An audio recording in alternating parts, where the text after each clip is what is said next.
The best piece of advice I've ever gotten in sport is, hi, my name's Ryan, I'm a gymnast, and my Courage project for 2026 is to speak more openly about sport.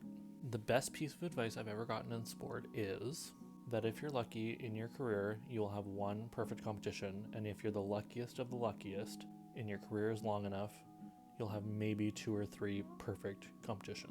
We were over at a friend's house after nationals one year, and their parents used to be high performance gymnastics coaches, and they were asking me about how nationals went.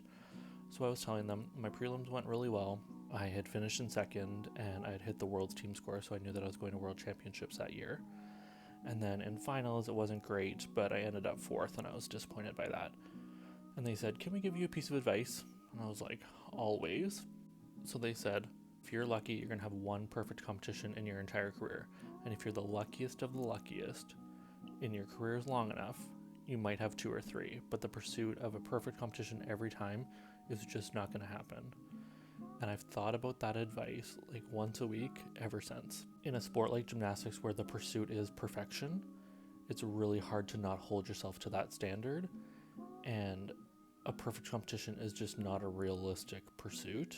For me, it was always, if this competition isn't perfect, then it was a failure, or it was bad, or it wasn't worth it. And I think it's a lesson we can take to other sports too, that if your game or your practice or whatever it was wasn't absolutely perfect, does not mean that it was overall bad or that it was a failure. I also think it reframes into something really important, which is we're lucky to be there. We're lucky to do these sports, and we're lucky to have the chance to go to competitions. If you're lucky enough to have one perfect competition, that's incredible.